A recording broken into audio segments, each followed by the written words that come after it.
نے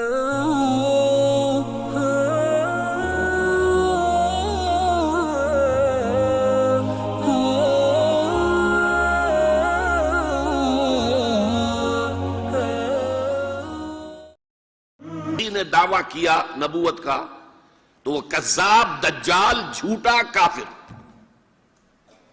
اور جس کسی نے بھی اس کی تصدیق کی، اس کو مان لیا، وہ بھی دائرہ اسلام سے خارج، مرتد۔ یہ قانونی اہمیت ہے، قانونی اہمیت ہے۔ کوئی شخص مسلمان رہا یا نہیں رہا، یہ تو بڑا اہم مسئلہ ہے، قانونی مسئلہ ہے۔ اس کی بیوی کا اس سے نکاح جو ہے وہ ختم ہو گیا اگر اس نے کسی حضور کے بعد کسی نبی کی نبوت کا اقرار کر لیا یا خود اپنے نبی ہونے کا دعویٰ کیا، وہ پھر مرتد ہے، واجب القتل ہے۔ سورہ احزاب کی آیت، ما کان محمد ابا احد من رجالکم ولکن رسول اللہ وخاتم النبیین۔ محمد صلی اللہ علیہ وسلم، اے مسلمانوں، تم میں سے کسی مرد کے باپ نہیں ہیں۔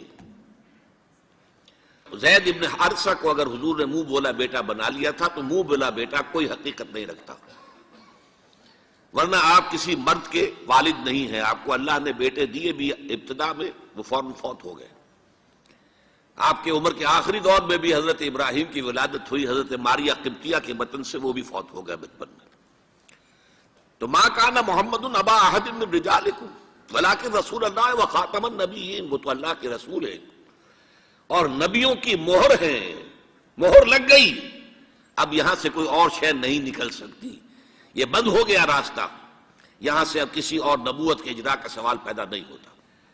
دیکھیے، ایک جامع ترمذی میں روایت ہے حضرت ثوبان سے رضی اللہ تعالی عنہ، حضور نے فرمایا انہ سیکون فی امتی ثلاثون کذابون کلہم یزعم انہ نبی وَأَنَا خَاتَمُ النَّبِيِّينَ لَا نَبِيَّ بَعْدِي۔ آپ نے فرمایا میری امت میں 30 افراد ایسے اٹھیں گے جو دجال ہوں گے، کذاب ہوں گے، جھوٹے ہوں گے۔ ان میں سے ہر شخص جو ہے یہ گمان کرتا ہوگا اپنے بارے میں کہ وہ نبی ہے، حالانکہ میں خاتم النبیین ہوں، اور خاتم النبیین کے معنی کیا؟ لا نبی بعدی، اب میرے بعد کوئی نبی نہیں ہوگا۔ اس قانونی مفہوم کو بہت ہی عمدگی کے ساتھ یہاں واضح کر دیا گیا کہ اب چاہے دجال اٹھیں گے، حضور کے اپنے زمانے میں اٹھ گئے تھے، پھر اس دور میں تو بڑی تیزی کے ساتھ، بڑی رفتار جو ہے تیز ہو گئی ہے، زمانہ آخری آ رہا ہے، وہ 30 کی تعداد اب جو ہے پوری ہونی ہے۔ بہاء اللہ ایران میں اٹھا، غلام احمد قادیانی ہندوستان میں اٹھا، ابھی آپ کے ہاں ایک یوسف صاحب تھے، ان کو ویسے ہی ایک شخص نے گولی مار دی ہے سائیوال جیل میں، ورنہ وہ بھی کہتے تھے میں محمد ہوں صلی اللہ علیہ وسلم، معاذ اللہ ثم معاذ اللہ ثم معاذ اللہ۔ پچھلے دنوں خبر آئی تھی کہ ملتان میں کسی نے نبوت کا دعویٰ کر دیا ہے، وہ گرفتار کیا گیا، اس پر مقدمہ چل رہا ہے۔ تو یہاں حضور نے فرما دیا کہ 30 ہوں گے ایسے افراد میری امت میں سے کہ جو دعویٰ کریں گے، وہ جھوٹے ہوں گے، کذابون، اور جو دعویٰ کریں گے نبوت کا، حالانکہ میں خاتم النبیین ہوں اور میرے بعد کوئی نبی نہیں۔ دوسری حدیث ہے، یہ حضرت ابو ہریرہ سے ہے رضی اللہ تعالیٰ عنہ، اور یہ سنن ابی داؤد میں ہے۔ لا تقوم الساعۃ، حضور نے فرمایا قیامت قائم نہیں ہوگی حتی یخرج 30 دجالون، جب تک کہ 30 دجال ظاہر نہ ہو جائیں، کلہم یزعم انہ رسول اللہ، جن میں سے ہر شخص یہ کہے گا اور سمجھے گا کہ میں اللہ کا رسول ہوں۔ یہ دو حدیثیں ہیں لا نبی بعدی کے مفہوم کے اندر، قانونی مفہوم، جو ختم نبوت کا یہ مفہوم ہے کہ آپ کے بعد کوئی نبی نہیں۔ دوسری حدیث سنیے، اس میں تکمیل نبوت کا تصور آ رہا ہے، بڑی پیاری حدیث ہے، حضرت ابو ہریرہ رضی اللہ تعالیٰ عنہ سے مروی ہے، اور اس حدیث کی سند بہت قوی ہے، متفقون علیہ، بخاری اور مسلم دونوں میں۔ حضور فرماتے مثلی و مثل الانبیاء، میری اور سابقہ انبیاء کی مثال ایسے ہے کہ مثل قصر، ایک ایسا محل کسی ہے، احسن بنیانہ، جس کی تعمیر بہت عمدہ کی گئی، بہت شاندار قصر تعمیر کیا گیا، وَتَكَ مِنْهُ مَوْضَعَ لَبْنَةٍ، لیکن اینٹ کی جگہ چھوڑ دی گئی، ایک جگہ پر رکھنا چھوڑ دیا گیا، وہ کمی ایک تھی کہ جو اس کے اندر باقی تھی. فطاف بہ النظار یتعجبون من حسن بنیانہ، تو اس محل اور قصر کا طواف کرتے تھے لوگ، ارد گرد گھومتے تھے اور بہت تعجب کرتے تھے، کتنی شاندار عمارت ہے، کتنی عظیم عمارت ہے، کیسا عالیشان محل تعمیر کیا گیا ہے. الا موضع تلک اللبنہ، سوائے اس ایک اینٹ کی کمی کے جو انہیں عجیب محسوس ہوتی تھی کہ یہ ایک اینٹ کی کمی کیوں رکھ دی گئی. اب حضور فرماتے فکنت انا، وہ اینٹ میں ہوں، صددت موضع اللبنۃ، میں نے اس اینٹ کے رکھنے کو پورا کر دیا ہے. ختم بی البنیان، میرے ذریعے سے قصر رسالت کی تکمیل ہو گئی ہے. وختم بی الرسل، اور میرے ذریعے سے مجھ پر رسالت کا اختتام ہو گیا. اب یہاں محل اور محل میں ایک کمی اور اس کمی کا آپ کے ذریعے سے پورا ہو جانا، یہ ہے تکمیل نبوت و رسالت کا معاملہ. بھی اب حضور کے بعد کوئی نبوت کا دعویٰ کرے گا یا کیا ہے، وہ دجال، کذاب، جھوٹا، کافر، مرتد، واجب القتل. یہ اس کا قانونی تقاضا ہے. بدقسمتی سے صورت کیا ہوئی، عالم اسلام میں اس سے پہلے جب بھی کسی نے یہ کام کیا، جب تک مسلمانوں کی حکومتیں تھیں، انہیں قتل کر دیا گیا. آپ کو معلوم ہے کہ حضور کے فوراً بعد جو کھڑے ہو گئے تھے مسیلمہ کذاب اور بڑے بڑے مدعیان نبوت، ان کے خلاف جہاد کیا گیا، ان کو قتل کیا گیا، تہہ تیغ کیا گیا. بہاء اللہ ایران میں اٹھا تو وہاں چونکہ بہرحال مسلمانوں کی حکومت تھی، قتل کر دیا گیا. اب بھی کوئی بہائی ایران میں نہیں رہ سکتا، سب وہاں سے بھاگ چکے ہیں، کوئی نہیں رہ سکتا. کوئی وہاں آئے گا تو قتل کر دیا جائے گا. لیکن یہاں معاملہ یہ تھا کہ انگریز کی حکومت تھی. انگریز کی حکومت میں ہر شخص کو کھلی چھوٹ تھی. اکبر الہ آبادی رحمت اللہ علیہ نے بڑے خوبصورت الفاظ کے اندر وہ نقشہ کھینچا ہے، گورنمنٹ کی خیر یارو مناؤ، گلے میں جو آئیں وہ تانے اڑاؤ. کہاں ایسی آزادیاں تھی میسر، ان الحق کہو اور پھانسی نہ پاؤ. اگر اسلامی حکومت ہوتی، مسلمان حکومت ہوتی، چاہے اعلی معیاری اسلامی حکومت نہ بھی ہوتی، مسلمانوں کی حکومت ہوتی، تو جس نے ان الحق کہا منصور، وہ سولی چڑھا دیا گیا یا نہیں؟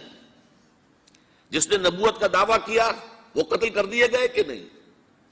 انگریز کی حکومت تھی. گورنمنٹ کی خیر یارو مناؤ، گلے میں جو آئے وہ تانے اڑاؤ. خدائی کا دعویٰ کر دو، نبوت کا دعویٰ کر دو، رسالت کا دعویٰ کر دو، کوئی پوچھنے والا نہیں، کوئی پکڑنے والا نہیں، کسی دار و گیر کا کوئی اندیشہ ہی نہیں.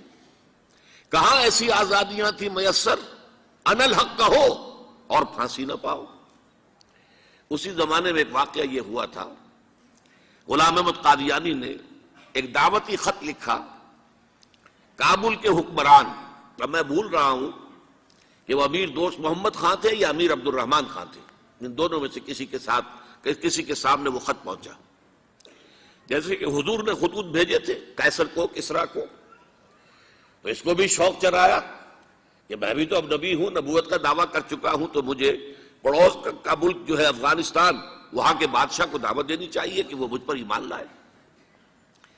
جب وہ خط وہاں پہنچا ہے تو امیر کابل نے اسی خط پہ 2 الفاظ لکھ دیے اور واپس کر دیا. الفاظ کیا تھے؟ ای جا بیا، یہاں آؤ ذرا اور یہاں آ کر تم دعویٰ کرو نبوت کا. یہ تم انگریز کی چھتری تلے بیٹھے ہوئے دعوے کر رہے ہو، انگریز کے سائے تلے جو ہے، اور انگریز جو ہے تمہیں سپورٹ کر رہا ہے. تم نے جہاد کو جو ہے ختم کر دیا، دین کے لیے حرام ہے اب دوستو قتال، حرمت قتال. انگریز کو اور کیا چاہیے تھا؟ گلیڈسٹن نے، جبکہ وہ وزیر اعظم تھا برطانیہ کا، اس نے کہا تھا اپنی پارلیمنٹ میں قرآن کو لہرا کر، جب تک یہ کتاب دنیا میں موجود ہے امن قائم نہیں ہو سکتا. یہ تو جہاد اور قتال کی بات کرتی ہے. تو ان کو اور کیا چاہیے تھا کہ اگر کوئی اس قتال کو ختم کر دے، منسوخ کر دے، اور مسلمانوں میں سے جذبہ جہاد اور قتال فی سبیل اللہ کو نکال دے، تو اس سے بڑی اور کیا خدمت ہوگی. لیکن یہ کہ اگر تمہیں یہ دعوت دینی ہے تو ذرا یہاں آؤ، ای جا بے آ، یہاں آ کے یہ دعوت دو مجھے، تاکہ تمہارے 14 طبق روشن ہو، تمہیں معلوم ہو کہ اس دعویٰ کرنے کا مطلب کیا ہے. لیکن ایک بات میں اب آپ سے عرض کر رہا ہوں، ہم پر اللہ کا بڑا کرم ہوا تھا، اس میں کوئی شک نہیں۔ اس ملک میں 1974 میں جو فیصلہ ہوا قادیانیوں کے غیر مسلم اقلیت قرار پانے کا، وہ واقعہ یہ ہے کہ بہت ہی مبارک فیصلہ تھا۔ اس کے لیے تحریک جو اٹھی وہ بھی بہت ہی عمدہ تھی، بہت پرامن تھی، بہت منظم تھی۔ مولانا سید محمد یوسف بن نوری رحمۃ اللہ علیہ اس کے قائد تھے۔ کوئی سیاسی لیڈر جو ہے اس میں نمایاں نہیں تھا، خالص دینی تحریک تھی۔ پھر اس وقت ہمارے ہاں حکمران ذوالفقار علی بھٹو، حالانکہ خالص سیکولر ذہن کا آدمی، اور قادیانیوں نے اسے سپورٹ کیا تھا 1970 کے الیکشن میں۔ قادیانی سمجھتے تھے وہ تو ہمارا اپنا آدمی ہے، لیکن اللہ تعالیٰ نے اس کے ہاتھوں لیکن بہترین طریقے سے، جس پر اعتراض کیا ہی نہیں جا سکتا، پارلیمنٹ کے ذریعے سے فیصلہ کرا۔ کوئی آرڈیننس نہیں تھا، کوئی حکم جو ہے، فرمان جو ہے وہ ایشو نہیں ہوا تھا، پارلیمنٹ کے ذریعے سے۔ اور پارلیمنٹ کی ایک کمیٹی بنائی گئی جس میں کہ موقع دیا گیا کہ قادیانیوں کے سربراہ بھی آ جائیں، لاہوریوں کے سربراہ بھی آ جائیں۔ یہ دونوں سیکٹ جو ہیں قادیانیت کے، پہلے قادیانی تھے، اب وہ ربوائی ہیں، ربوے والے ہیں۔ لاہوری جیسے پہلے لاہوری تھے، آج بھی لاہوری ہیں۔ ان دونوں کے سرکردہ لوگوں نے آ کر وہاں پر اس کمیٹی کے سامنے پیش ہو کر بیانات دیے اور کہا، کھل کر کہا۔ ناصر احمد اس وقت جو ہے خلیفہ تھا ان کا، مرزا طاہر احمد کا غالباً بڑا بھائی مرزا ناصر احمد۔ انہوں نے کہا ہم نبی مانتے ہیں، غلام احمد قادیانی کو ہم نبی مانتے ہیں، ڈنکے کی چوٹ کہا۔ لہذا اس کے بعد پارلیمنٹ نے فیصلہ کیا یہ غیر مسلم ہے، اور صحیح فیصلہ کیا۔ لیکن یہ فیصلہ ادھورا ہے، یہ بات آج میں پہلی مرتبہ کہہ رہا ہوں، اسے نوٹ کر لیجئے۔ قادیانیت کے فتنے کو کوئی گزند نہیں پہنچا ہے ان کے غیر مسلم قرار دیے جانے سے۔ وہ فتنہ جوں کا توں پنپ رہا ہے، جوں کا توں پھیل رہا ہے، جوں کا توں وہ اپنے سرطان کی جڑیں پھیلا رہا ہے ہمارے معاشرے میں۔ اور ویسے یہ کہ عالمی سطح پر انہیں بڑی سرپرستی حاصل ہو گئی ہے، پوری دنیا جو ہے، مغربی دنیا، وہ ان کی سرپرستی کر رہی ہے۔ لیکن یہ کہ اندرون ملک بھی اس فتنے کا قلع قبا اگر ہو سکتا تھا تو صرف اس وقت جبکہ اس فیصلے کا جو قانونی اور منطقی تقاضا ہے وہ بھی پورا کیا جاتا، اور وہ یہ کہ مرتد کو قتل کی سزا دی جاتی۔ اسلام میں مرتد کی سزا قتل ہے۔ وہی میں نے آپ سے عرض کیا، حضرت ابوبکر صدیق کے زمانے میں کیوں قتال کیا گیا، اور جتنے بھی لوگوں نے نبوت کے دعوے کیے انہیں کیوں قتل کیا گیا ہمیشہ اسلام کی تاریخ میں۔ لہذا مرتدین کی سزا، سزائے قتل جب تک نافذ نہیں ہوگی، اس فتنے کو کوئی گدن نہیں پہنچے گا۔ بلکہ وہ تو اپنے آپ کو مظلوم سمجھتے ہیں اور مظلوم کی حیثیت سے پیش کرتے ہیں۔ اور ظاہر بات ہے کہ وہ سارے شاعر، چاہے آپ آرڈیننس نافذ کر لیں، لیکن ان کے جمعے کی نماز ہوتی ہے۔ یہ ٹھیک ہے کہ وہ مسجد کی شکل نہیں بنا سکتے، ماڈل ٹاؤن میں ایک بڑی کوٹھی کے اندر ان کا جمعہ ہوتا ہے، ان کی عیدیں علیحدہ ہوتی ہیں۔ وہ سارے شاعر اسلامی کو استعمال کر رہے ہیں، اور الٹا مظلومیت جو ہے اس کا لبادہ اوڑھ لیا ہے۔ جیسے دنیا میں یہودیوں نے ہولوکوسٹ کی مظلومیت کا لبادہ اپنے اوپر اوڑھا ہوا ہے۔ ہم جو چاہے ظلم کر لیں نوع انسانی پر، ہمیں کوئی گدن نہیں پہنچا سکتا، اس لیے کہ ہم نے اتنا بڑا ظلم سہا تھا، ہولوکوسٹ۔ ہمارے 60 لاکھ آدمی جرمنوں نے ختم کر دیے تھے، تو ہم اگر 8-10 لاکھ مار دیں فلسطینی یا کوئی اور عرب یا اور مسلمان تو کون سی بڑی بات ہے۔ اسی طرح قادیانیوں نے مظلومیت کا لبادہ اوڑھا ہوا ہے، اور ان کو کوئی گدن نہیں پہنچا ہے جب تک کہ قتل مرتد کی سزا یہاں نافذ نہیں کی جائے گی۔ اس میں یہ ہونا چاہیے تھا کہ جس روز میں یہ فیصلہ ہوا، ڈکلیئر ہو جاتا ساتھ ہی، اب تک کے جو قادیانی ہیں آج کے اس تاریخ سے فیصلے سے پہلے وہ تو اقلیت قرار پائیں گے، انہیں قتل نہیں کیا جائے گا۔ لیکن اس فیصلے کے نفاذ کے بعد جو شخص بھی قادیانیت اختیار کرے گا اس پر قتل مرتد کی سزا، اس کی حد جاری کی جائے گی۔ آخری شریعت کوئی آنے والی اور نہ لانے والا، آخری شریعت کوئی آنے والی اور نہ لانے والا، خود میرے نبی نے بات یہ بتا دی لا نبی آبادی، ذلی یا بروزی اب کوئی پیغمبر آئے گا نہ لوگو، ذلی یا بروزی اب کوئی پیغمبر آئے گا نہ لوگو، آپ نے یہ کہہ کر مہر ہی لگا دی لا نبی آبادی۔